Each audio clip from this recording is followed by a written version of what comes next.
मैं किसी के प्रेशर में आके जॉब और यूपीएससी की तैयारी नहीं कर रहा था। ये मैं इसलिए कर रहा था क्योंकि मैंने खुद से वादा किया था। हमें सब कुछ इंस्टेंट चाहिए होता है।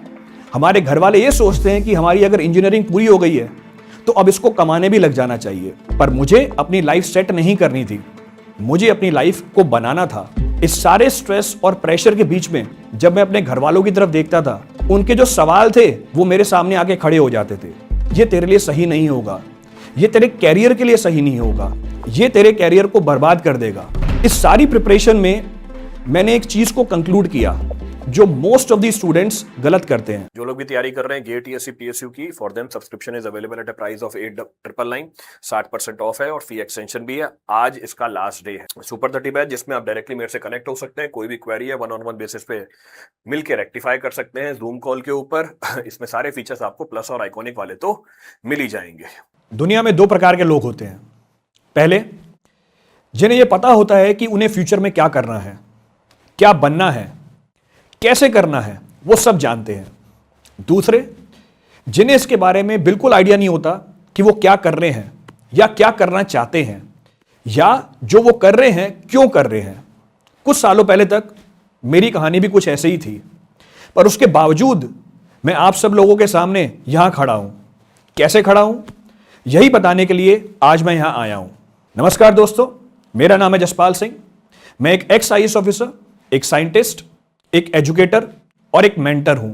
अगर मैं अपने बारे में बताना शुरू करूं, मैं राजस्थान के जयपुर शहर का रहने वाला हूं। मैंने अपनी पढ़ाई लिखाई की शुरुआत वहीं से करी।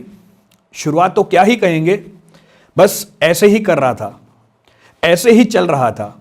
और क्यों कर रहा था इसके बारे में मुझे भी खुद कुछ पता नहीं था, क्योंकि देखिए, मैं उस कैटेगरी के लोगों में से था जिन्हें पढ़ाई लिखाई के अलावा बाकी सारी चीजों में इंटरेस्ट आता था। अब आप ये कहेंगे कि इस लड़के से क्या ही हो जाएगा, या इस लड़के ने ये सब कैसे कर लिया। मेरे घर पे भी यही सोचा जाता था, यही माहौल था। पर जसपाल अपनी एक अलग ही धुन में था और इस धुन में मैं 10th तक भी पहुंच गया, पर चीजों को लेके मैं अभी भी सीरियस नहीं हुआ था। पर मेरे दोस्तों, आपने ये चीज जरूर सुनी होगी कि वक्त सबको सब कुछ सिखा देता है, सब कुछ बदल देता है। मेरी लाइफ में भी ये वक्त तब आया जब मैं चीज़ों को लेके सीरियस नहीं था। असल में हुआ क्या, हमारा एक छोटा सा बिजनेस था। मेरे पापा की एक छोटी सी दुकान थी। मैं भी उससे बहुत अटैच था, बचपन से लेके उसी दुकान पे जाया करता था। तो बहुत फीलिंग्स थी उस दुकान के प्रति, उस काम के प्रति। गवर्नमेंट पॉलिसीज़ के चेंज होने के कारण म्यूनिसिपल कॉरपोरेशन ने उस दुकान को हटा दिया मेरी आंखों के सामने। तब पहली बार मैंने अपने घर वालों की आंखों में टेंशन देखी, पहली बार घर वालों की आंखों में आंसू देखे। और तब मैंने अपने आप से एक वादा किया कि आज के बाद ये टेंशन मैं अपने घर वालों के सामने कभी आने नहीं दूंगा, ये फ्रस्ट्रेशन उनके सामने कभी आने नहीं दूंगा। तब मेरी सोच में परिवर्तन आया। तब मैंने अपने आप से एक वादा किया कि मुझे कुछ करके दिखाना है। और जिस तरह की मिडिल क्लास फैमिली से हम बिलोंग करते हैं, इसका जो सिंपल सॉल्यूशन हमें दिखता है कि पढ़ाई करके हम एक जॉब हासिल कर लें, उसके बाद हमारी लाइफ सेट हो जाएगी। पर मुझे अपनी लाइफ सेट नहीं करनी थी, मुझे अपनी लाइफ को बनाना था। इसके लिए मैंने तैयारी स्टार्ट करी। यहां पर मुझे एक सीख बतानी थी आपको कि हमारे पास की जो चीज़ होती है वो हमारा फ्यूचर डिसाइड नहीं करती, हमारा जो प्रेजेंट है वो हमारा फ्यूचर डिसाइड करता है। मैंने पढ़ाई में इंटरेस्ट जगाना चालू किया, और जो लड़का बिल्कुल सिंसियर नहीं था अपने स्कूलिंग डेज पे, उसने अपनी इंजीनियरिंग पूरी करी। और इंजीनियरिंग पूरी करने के बाद मैं टॉप के 3 लोगों में था। मेरे पास जॉब के 2, इनफैक्ट 3 ऑफर्स थे। फिर मेरे को डिसाइड करना था कि मेरे को इसमें से कौन सी जॉब सेलेक्ट करनी है। अपने कॉलेज के ही लास्ट सेमेस्टर के अंदर मैंने अपने काफ़ी दोस्तों को यूपीएससी की तैयारी करते हुए देखा। उस समय भी मेरे दिमाग में आता था कि ये लोग यूपीएससी की तैयारी क्यों करते हैं।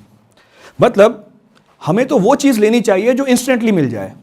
मतलब ये उस नौकरी की तैयारी करके ऐसी नौकरी की तैयारी करते हैं जिसके मिलने के चांसेस बहुत कम हो। क्योंकि मानो या मानो दोस्तों, यूपीएससी को हम ये भी बोलते हैं कि वो अनप्रेडिक्टेबल पब्लिक सर्विस कमीशन है। वहां पर सक्सेस की गारंटी बहुत ही कम निकल के आती है।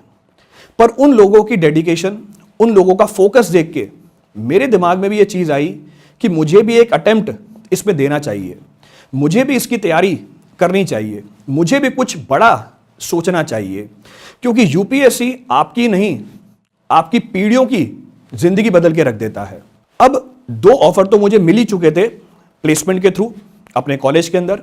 मुझे डिसाइड करना था कि मुझे इसमें से कौन से ऑफर को चूज करना है, क्योंकि हमें सब कुछ इंस्टेंट चाहिए होता है।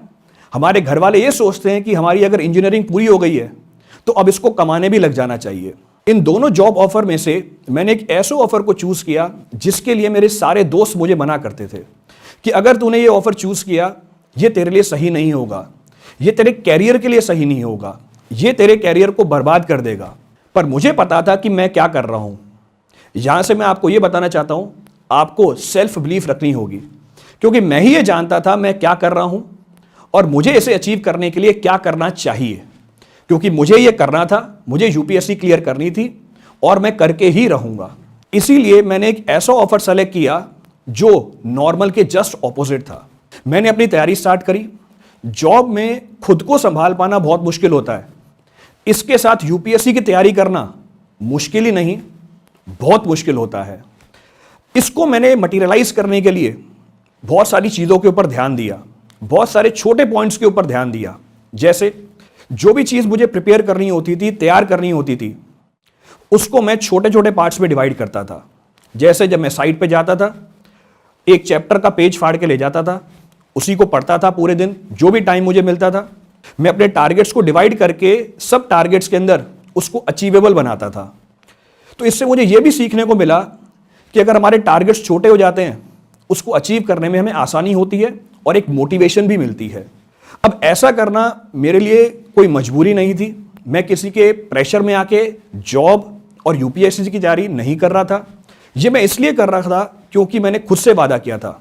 मैंने खुद से एक्सपेक्टेशन बहुत ज्यादा बढ़ा ली थी और मुझे अपनी एक्सपेक्टेशन पे खड़ा उतरना था। अपनी इस तैयारी के दौरान मैंने जितनी भी नेगेटिव चीजें थी, वो चीजें जो मुझे आगे बढ़ने से रोक रही थी, जैसे मेरे फैमिलीज मेंबर्स, मेरे घर वाले, मेरे दोस्त, इन सबके साथ मैंने बात करने का टाइम कट ऑफ किया।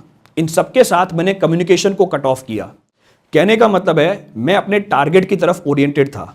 तो यहां से हमें यह सीख मिलती है कि अगर आपको अपना टारगेट, अपनी विशेस, अपना एम अचीव करना है, आपको फोकस उसी के ऊपर करना पड़ेगा। पूरे साल भर मैंने तैयारी करी। तैयारी करते करते जितने भी गवर्नमेंट जॉब्स के फॉर्म निकले, मैंने वो सारे भरे। लास्ट के 3 महीने में तो ऑलमोस्ट ऐसे हो गया था कि हर महीने 3 या 4 बार मुझे सैटरडे संडे को दिल्ली में आके एग्जाम देने पड़ते थे, पर मैं फिर भी आता था।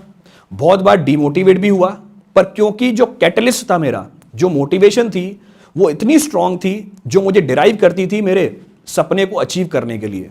ऐसा नहीं है कि तैयारी के टाइम पे मुझे स्ट्रेस नहीं होता था, या मुझे स्ट्रगल फील नहीं होता था, या मुझे प्रेशर फील नहीं होता था, पर इस सारे स्ट्रेस और प्रेशर के बीच में जब मैं अपने घर वालों की तरफ देखता था, वो चीज मेरे लिए कैटलिस्ट का काम करती थी। उनकी जो उम्मीदें थी मेरे लिए, वो कैटलिस्ट का काम करती थी, मोटिवेशन का काम करती थी। उनके जो सवाल थे वो मेरे सामने आके खड़े हो जाते थे और उन सवालों को देख के मैं भी खड़ा होता था। मैं फिर से अपने ड्रीम की तरफ भागता था, मैं फिर से अपने तैयारी की तरफ भागता था। मैंने अपनी तैयारी कंटिन्यू रखी पूरी, पर ये सारी मेहनत, सारा स्ट्रगल, सारा स्ट्रेस एक साथ रिजल्ट के फॉर्म में मेरे सामने आया। अगले ही साल जब रिजल्ट आना चालू हुए, मेरा सिलेक्शन बीआईएस में एज अ साइंटिस्ट के फॉर्म में हुआ। मैंने 8-10 एग्जाम दिए थे गवर्नमेंट, वो सारे क्लियर किए और फाइनली जो मेरा ड्रीम था, जो मेरा एम था, जिसके लिए मैं ये सारी मेहनत कर रहा था, यूपीएससी, मैंने उसको क्रैक किया, वो भी 4th रैंक के साथ। वो बच्चा जो स्कूलिंग के टाइम पे बिल्कुल सीरियस नहीं था, आज अपने 9 और 10 कॉम्पिटिटिव एग्जामों को क्लियर कर चुका है। इस सारी प्रिपरेशन में मैंने एक चीज को कंक्लूड किया जो मोस्ट ऑफ द स्टूडेंट्स गलत करते हैं। वो एक ही चीज को 10 अलग अलग जगहों से पढ़ते हैं। मैंने एक ही चीज को 10 बार पढ़ा, पर सही जगह से पढ़ा। तो ये मेरा मैसेज है सबके लिए कि instead of studying a single thing via different mediums, आप एक ही चीज को सही जगह से मल्टीपल नंबर ऑफ टाइम्स पढ़ो। काफी सारे मेरे स्टूडेंट्स हैं अभी जो पूछते हैं कि सर हम कौन सी बुक रेफर करें, हम कौन सा मटेरियल रेफर करें, हम कौन सी टेस्ट सीरीज रेफर करें। उन सबके लिए मेरा ये सजेशन है कि आप एक ही चीज को रेफर करो, पर मल्टीपल नंबर ऑफ टाइम्स पढ़ो। तो एक ही चीज को बार बार करने के बाद हमारी उसमें एक्सपर्टीज आ जाती है, हम उसमें परफेक्ट हो जाते हैं। इसी रीजन की वजह से मैंने ये सारे एग्जाम्स क्लियर किए, अपने एम को अचीव किया, और अगर ये मैं कर सकता हूं तो कल आप भी कर सकते हो। अगर ये चीज मैंने अचीव करी तो आप भी अचीव कर सकते हो, पर इसके लिए आपको अपने एम, अपने फैसले के ऊपर विश्वास रखना पड़ेगा। बीच में बहुत सारी नेगेटिविटी आएंगी, बहुत सारे लोग आपको ये बोलेंगे कि आप ये चीज नहीं कर सकते या ऐसा करना पॉसिबल नहीं है, पर आपको अपने ऊपर बिलीफ रखना है, आपको अपने ऊपर कॉन्फिडेंस रखना है और आपको अपने एम की तरफ बढ़ते जाना है।